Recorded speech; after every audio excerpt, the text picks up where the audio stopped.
Hey there, I'm Lee Ullman here with some big news from the National Young Farmers Coalition. We're partnering with Heritage Radio Network on a special season of The Farm Report. It's all about what's happening with the Farm Bill and how it impacts farmers and eaters. I am growing diversified vegetables on land that's been in our family for 150 years. And so with the pandemic, gentrification, property values going up, we had to sell the land and we lost it. Join us as we uncover the untold stories behind this massive piece of legislation that shapes how we grow our food, what we eat, and so much more. The problems we have had, those are things that come from earlier Farm Bill and USDA policy, right? Like Earl Butts, get big or get out.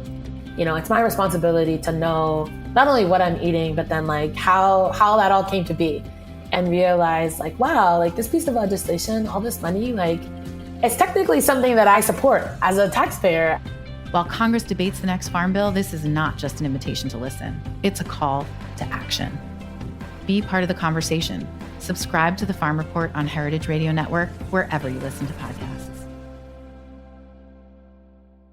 Today's episode of Fuhmentaboudit has been brought to you by the Brooklyn Slate Company, a manufacturer of slate cheese boards, coasters, and other fine items. For more information, visit brooklynslate.com.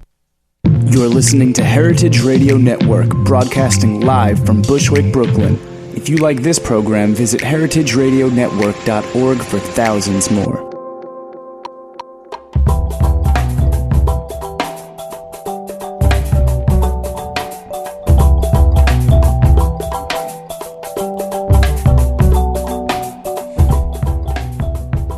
Good evening, Planet Earth. How you doing? Welcome to Fuhmentaboudit on heritageradionetwork.org. I'm Mary Isaac. And I'm Chris Cuzme. And we're your hosts for this show on all things fermentable. We especially concentrate on beer. We are live every Monday night at 7 p.m. And we are also on iTunes and archived, again, on heritageradionetwork.org. Today's episode features me and Mary, and we're very excited about that. But we have some guests coming up that are in future episodes that are going to be really awesome. Our friends who couldn't make it today, Peter Selman, Eric, and Oscar Norlander are some of our favorite local home brewers. Unfortunately, couldn't make it, but they will have them soon. Yep. But we're excited. So we're going to talk today about inspiration and some of our favorite tools in home brewing. Because I think, sometimes you just get stuck in a home brewing rut, or you get to the point where you just don't have enough time, or you're brewing, you have a disruption in your brewing regimen and you move, or, something happens. Which is actually what Peter and Oscar and Eric are dealing with. They're moving, so they couldn't be here because they're moving their entire brew house. Yep. From one place to another. Yeah, that's it. Moving is one of the most disruptive things, I think, besides having maybe your equipment destroyed somehow. So there's times when you just get stuck in this rut, or you don't feel like you have time, you're not inspired to homebrew. So we're going to talk about kind of getting out of that homebrewing rut, and also just... Or even starting homebrewing, or if you haven't gotten to certain areas in homebrewing. Absolutely. Or even if you're not necessarily stuck, but you kind of keep going with the same style over and over, how to break out of that and try something new. I did something new this weekend, Mary. We just brewed our first beer together at 508. We're starting a collaboration. If you don't know, I'm the head brewer at 508 Gastro Brewery at 508 Granite Street between Canal and Spring. Come by frequently and often. And we're starting a series called Pillow Talk. And so basically, me and Mary are making a series of sour and smoked beers. Which are my two favorite styles, if you haven't heard that from me before. And a lot of people are very scared to brew sour beers on a professional level, or even at the home level, because of the bugs that you deal with. The bugs I refer to are like lactobacillus, brettanomyces, pediococcus, acetobacter. So yeah, a lot of people are scared because they don't want to get the rest of their brew house infected. So I think that's one fear. The other thing is that working with these bugs, brettanomyces is actually a wild yeast, whereas acetobacter and lactobacillus and pediococcus are all bacteria. But when you work with these, they're unpredictable. It's not like pitching, a vial or a packet of American ale, yeast, you kind of know what's going to happen there. You know what conditions it thrives in. And that's not necessarily true with some of these wild yeast and bacteria. So I think those are the two things that keep people from brewing sour beers or funky beers. But there are ways around that. It's never kept you. I've seen your basement. At one time you had a lot of funky stuff going on down there. Yes, I have a science background, so I don't know. I'm just not very scared of the funk. I think, when we, as homebrewers, when we clean and sanitize our equipment, you're basically getting rid of all of that other yeast. And Brettanomyces is just a wild yeast. There's no reason why you can't. Keep your brew house clean. Yeah, but what you were talking about, Brettanomyces and Pediococcus and Lactobacillus is like 1/10 of the size of the normal yeast strain. So there's a lot more places and more variables in places where they can hide. And so I heard on a podcast recently also that it's not so much of a big deal on a homebrew level, but right. I should be scared we're dealing with a lot more different parts and valves and a lot more of little crevices where these things can hide out. And you don't usually want to do that, or you want to be very careful if you are doing that. Yeah. And so our method in doing our first beer, which was a Berliner Weiss. Yeah, so our first is called Bang & Berliner. And we were first inspired, actually, when we had Jesse Ferguson call in I believe it was in November. It was one of our early episodes. And he talked about does a Berliner style beer called Monkey Chase the Weasel. Yep. And it's delicious. They actually he doesn't call it a Berliner Weiss. He calls it a Berliner Weiss style, I think. And he also adds mulberries to it. And it's just a delicious, refreshing beer. Delicious. And he doesn't do it. So both Chris and I, he uses this technique called kettle souring. And when he called into the show, he talked all about how he did the process. And it was super interesting and seemed very approachable, not only on a homebrew level, but also to be able to brew this at 508. 508 has a 2-barrel system. So it's kind of a big homebrew system. Yeah, it's absolutely a big homebrew. And what it is actually, let's talk about that real quick. It's a HERM system. It's a heat exchange recirculation mash system. And I have a temperature control that I have heat elements in both the hot liquor tank and the boil kettle, but there's no heat element in the mash tun. So. And I have a temperature control on the hot liquor tank, but I don't have temperature control on the mash on the boil kettle. On the boil kettle, we just have on and off switches, but on the hot liquor tank, I can set it to a certain temperature. So in order to do this sour kettling, or this kettle sour, we had to keep it at a certain temperature, and so I unplugged the boil kettle and replugged it into where the hot liquor tank was plugged into, and set it, which is a regulator. Yeah, like a temperature. Yeah, temperature control. I'm not so good on those technical terms. Terms. In that, it's in a the really mechanical cool thing terms. that keeps the temperature. You just type it in, and there it is. It's magical. Yeah. So the other thing is, though, so what we started with, I'm just going to backtrack a little bit. Yeah. We started with Jesse's show. We really re-listened to the show. We had been talking about how to make a Berliner Weiss. I mean, a Berliner Weiss is one of my favorite styles of beer. Chris and I had both made Berliner Weisses in the past, but using more traditional, or what I used to consider traditional methods.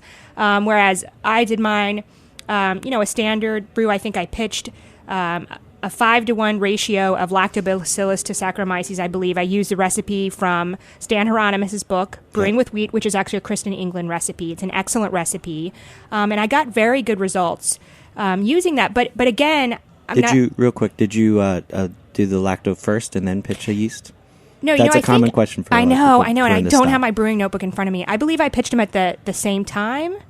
I just pitched in a ratio where I had much more lacto than Saccharomyces. And did you do it open air, or did you do it airlock? I used closed, right? I used an airlock. Okay. Which is different. So, Chris, tell everybody how you did your Berliner. Yeah, I got so I actually pitched lacto first, and then instead of putting an airlock on, I put a cheesecloth on, and I had it in my closet, and I had I let all the funk of my closet get in there, and it actually ended up pretty good, but a little bit too much uncontrollable stuff in there in the end. I thought it was good, but once it warmed up to a certain temperature, too much Florida Brooklyn. And then that closet was packed full of a lot of crazy stuff back then too, let me tell you. So those are two different techniques. And a lot of I've had a lot of friends. I've tasted a lot of homebrewed Berliner Weisses that were made by friends or people that I've met, and you really get varied results. I think when you pitch lactobacillus, depending on the conditions, your temperature, the ratio of Saccharomyces to lactobacillus,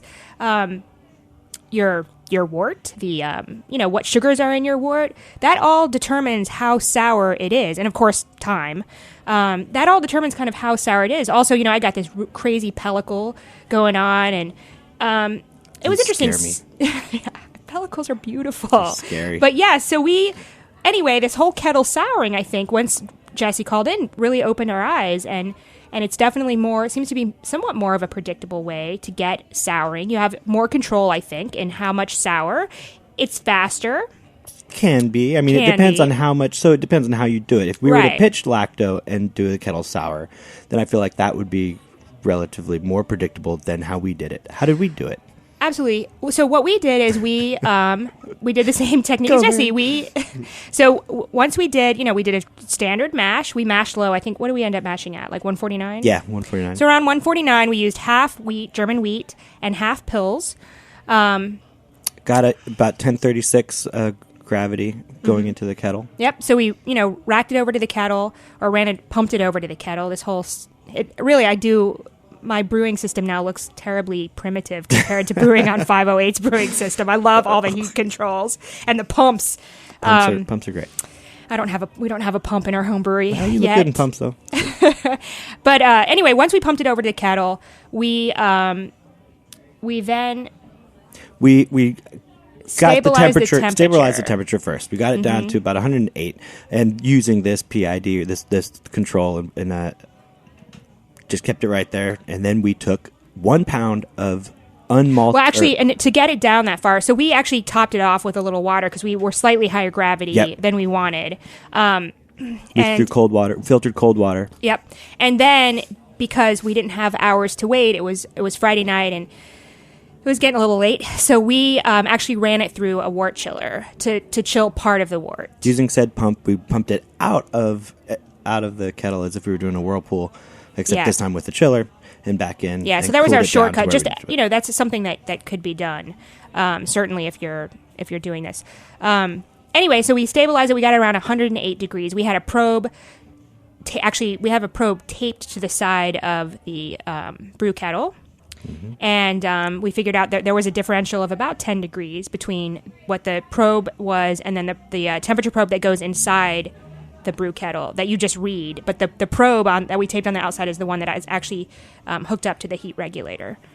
Exactly. So basically, got the temperature stabilized. Yep. But then we took 1 pound of grain of Pilsner malt and unmalted and just sprinkled it in. Yep. Tossed it in there. Put some tin foil and saran wrap over the top, but we put a CO2 blanket on because oxygen is not good. Yeah, you want to discourage other organisms from taking over your wort at this point. So we wanted to encourage lactobacillus production and growth only, pretty much. And lactobacillus is naturally on the outside of grain, so that's why we tossed some Pils malt raw, I mean, it's not raw, it's malted, obviously, but we didn't grind it or anything. We just stuck it in there. That naturally has lactobacillus cultures on the outside. But you want to discourage other things like enteric bacteria, which I'm totally forgetting the name of right now, and other acetobacter, that kind of thing. So you put, that's why we have it at 108. Lactobacillus, I was searching the internet, of course, before we actually decided to... the exact technique, and lactobacillus I came across an article which we'll put a link to on our website about kind of ideal growth conditions of lactobacillus, and they really like to be you don't want to get above 130 pretty much. We didn't want to really get above 120 because a certain percentage will die out above 120.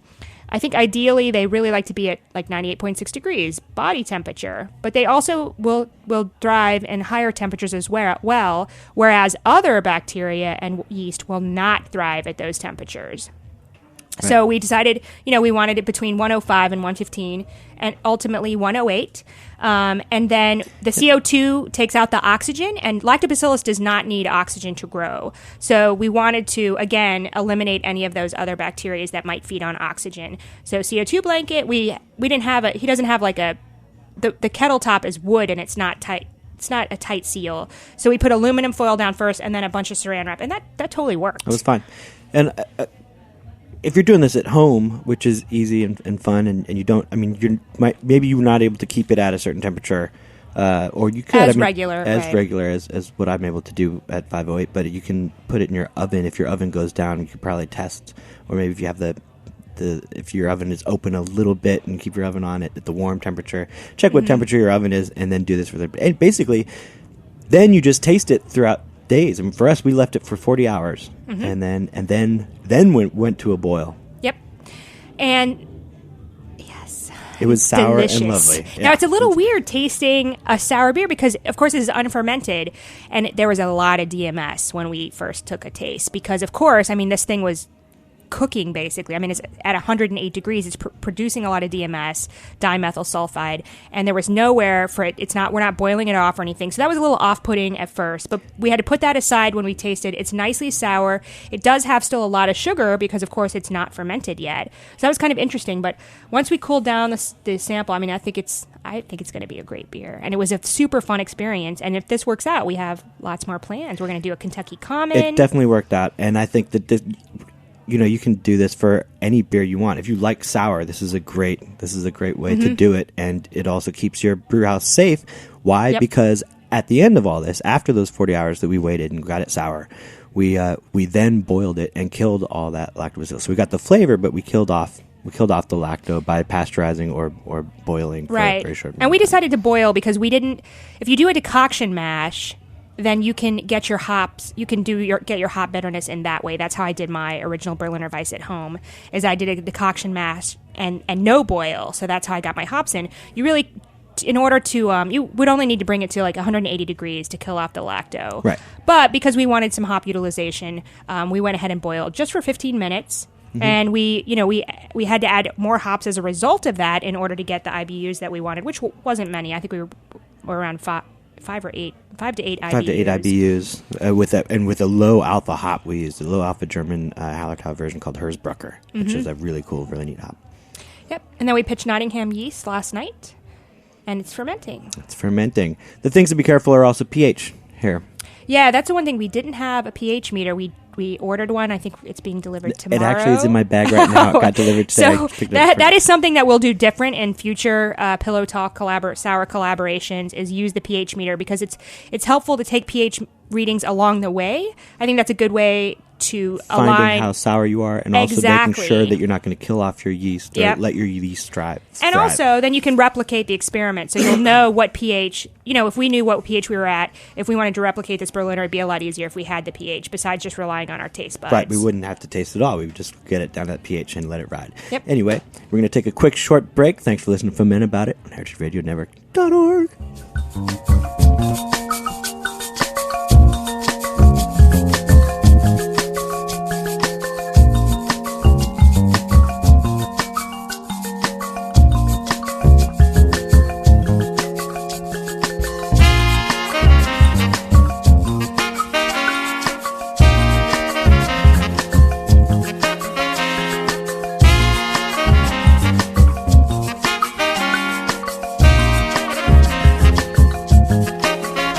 So you got yourself a hurricane running through your brain, driving you crazy, all for nothing. Brooklyn Slate Company is a collaborative effort from Brooklyn graphic designer Sean Tice and Parsons graduate student Christy Hedeka. After visiting Christy's family slate quarry in upstate New York in the spring of 2009, the two grabbed a few pieces for use as all-purpose boards back home in Brooklyn. They found a number of purposes for the slate and began gifting pieces to friends. The response was so overwhelmingly positive that the two struck out to produce a line of slate products. They now make regular trips to the family quarry in upstate New York to hand-pick their favorite pieces of black and red slate. Some of the slate is sourced from the quarry graveyard, a collection of odd-shaped pieces that were ultimately destined to be ground for use as road cover or baseball diamonds.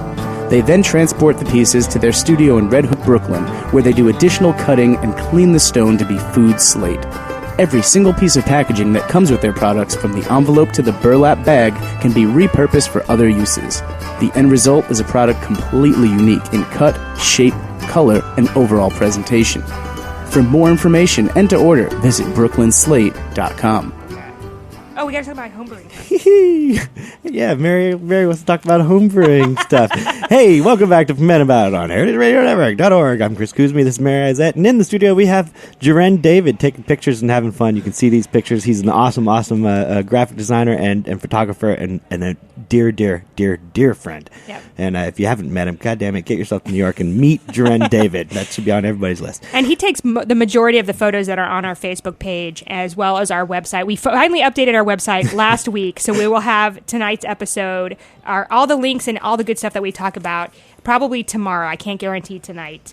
But please check out our website. We'd love to get feedback, and hopefully you find some good resources. In our first segment, we talked about brewing sour beers at home and in the kettle, no matter where that kettle is. And we didn't expect to spend so much time talking about it, but it's because we were inspired and very excited about doing it. One of the things we want to talk about today was, inspiration for homebrewing and, rejuvenating that. And Yep.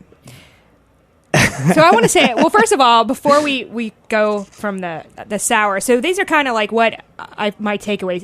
We needed a pH meter. We ordered it Friday night. It's now in Chris's bag. So we're definitely going to get that. I also I've never used a refractometer before. Yeah, I think maybe in ChemLab or something, but never at home. So Chris has a refractometer at 508. I love it. What's a refractometer, Mary? So it's a good way to measure gravity. You can't measure final gravity, but you can measure gravity along the way. And you can just use a drop. Yeah, it measures the density of your liquid, right?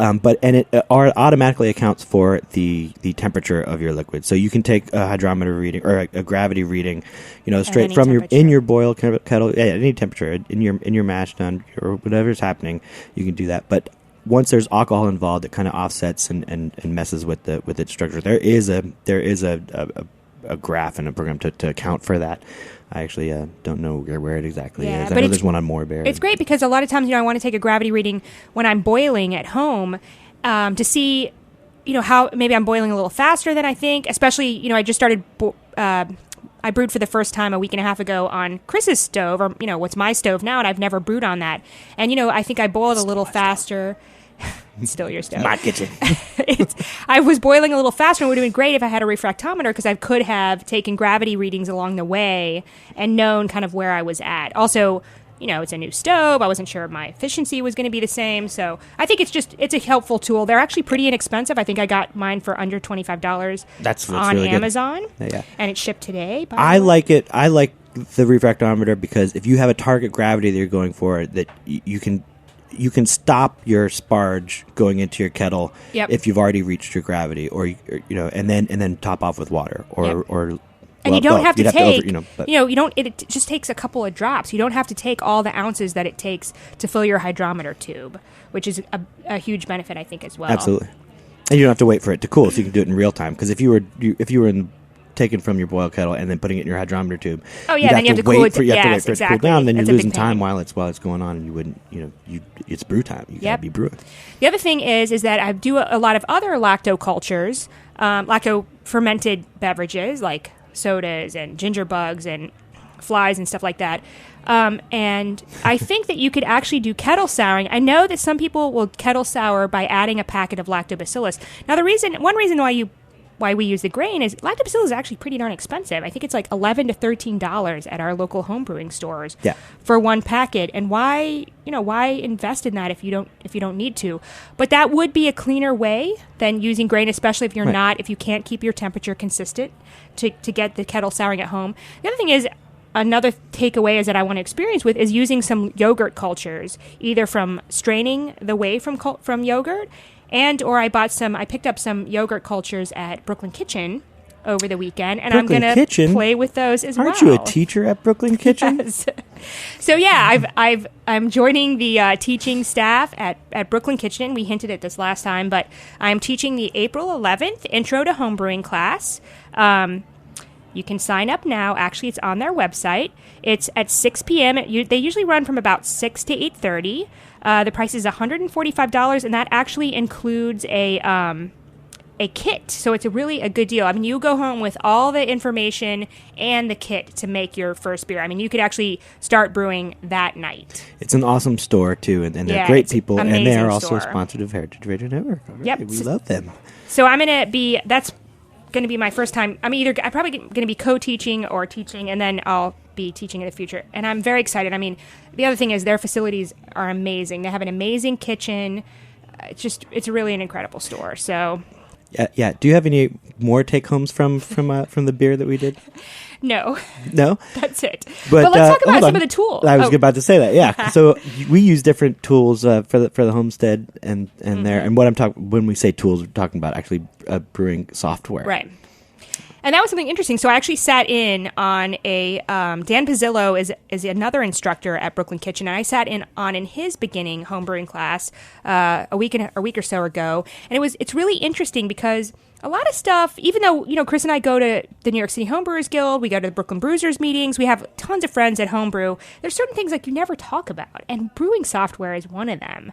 Yeah. And Dan uses a different brew software than Ray, who's another instructor at Brooklyn Kitchen, and a completely different software than I use. So I think that's something, I don't know, I use BrewPal. So I used to use a Mac-based homebrewing software, and once I heard about BrewPal and downloaded it. You can use it on your iPhone, probably your iPad too, but it's $1.99 on the iTunes store, and it is a freaking brilliant little app. That is a bargain for me. I think I will buy some. But anyway, so I would highly recommend BrewPal. It's, like I said, it's only $2. The guy, from when I've probably been using it for a couple of years now. I don't know how long it's been out, at least a year and a half, 2 years. And really, it's a lot of features have been added in recent updates. It has color swatches. It has a flavor and aroma wheel, hop substitution list. It has the BJCP style guidelines built in. So you use very it when customizable. So you've always used it, or at least you have for the past 2-3 years, right? For yeah. recipe formulation. Absolutely, yes. Yeah. And the cool thing is, so it's in my. I mean, obviously, I have my phone with me pretty much all the time. Yeah, kind of all the time. And a lot of times, maybe I decide on the spur of the moment I'm going to brew either, the next day. So say it's a Friday and I decide, I'm going to brew Saturday. I have a couple hours, a few hours free, or maybe I want to brew after work. And I can go straight, by the homebrew store, formulate my recipe when I get there on BrewPal, buy my ingredients, and I'm done. Like, I don't have to go home to my computer and figure something out. I don't know. I think BrewPal, it's very user-friendly. It's very flexible. It's edited. You can add your own ingredients in. It's a great little tool, especially for $1.99.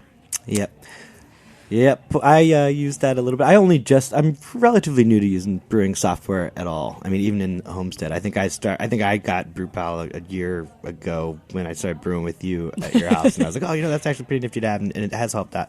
But I didn't use it for recipe formulation. I really only used it for to find out attenuation or trying to see where I should be and where I would end up, right? Kind of stuff.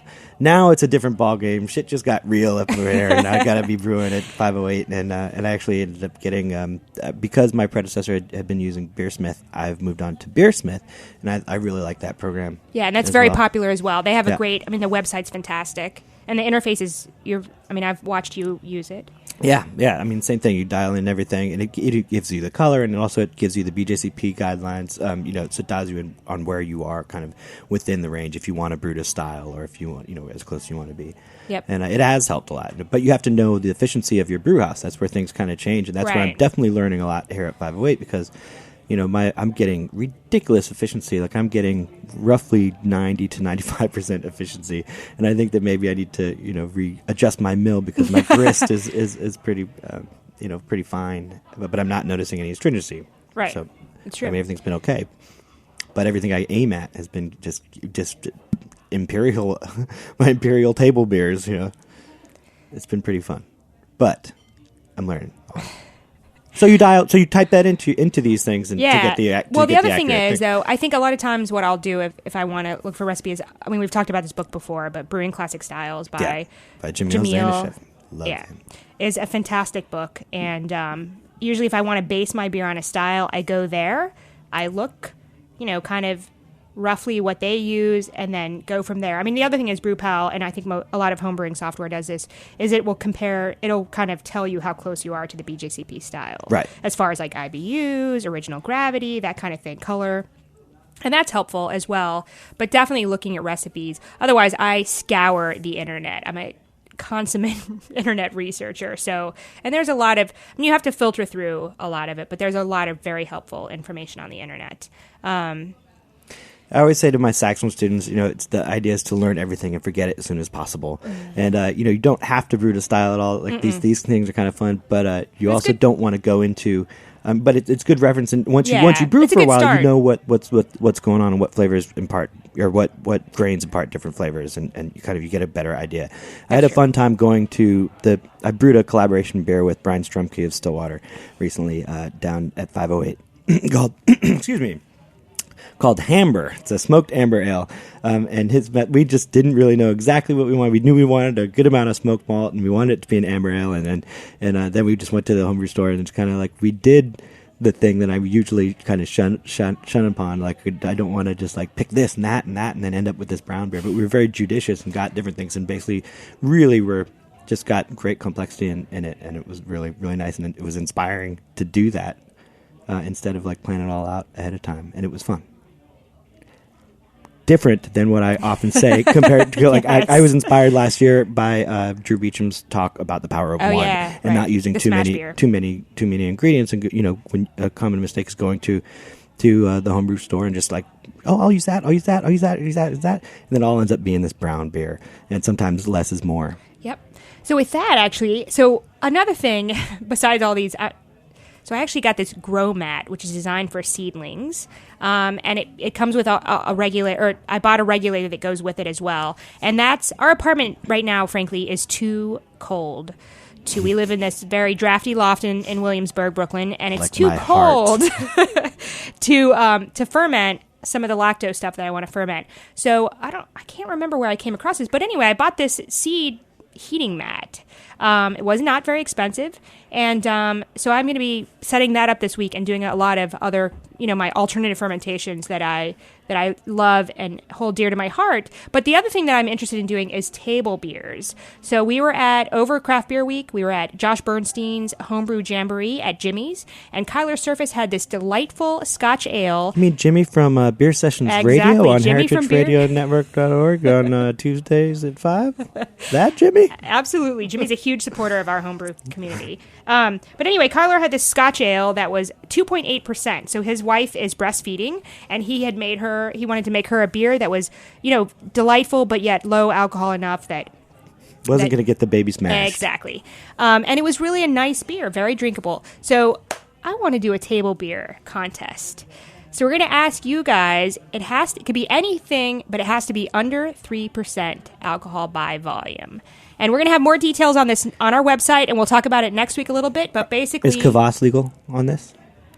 I think it has to be a beer. But Kvass is a peasant beer. As long as it has some kind of grain in it. It has to have barley, wheat, some kind of grain in it. So not a kvass from bread, or half from bread, or some grain, or yeah, what? Some grain. It has to have some grain. Okay. So anyway, we'll iron this out this week, but we're gonna have a party for everybody who enters a beer. We'll have a party at our loft. We'll all taste these beers. It's not going to be an official judging, and then eventually we'll have a show on table beers, and we will invite the top 3 people to come on and join us. And if you're out of state, we'll pay your gas for the party. I don't mean that. Heritage Radio Network. Well, that's yeah. Jack's like, yeah, we can do that. Yeah. Anyway, so start thinking about table beers. I think those are really nice to have, and I'm a little obsessed with like getting any flavor from that low of alcohol. So start thinking about that. We also want your feedback, so we're going to ask for that as well.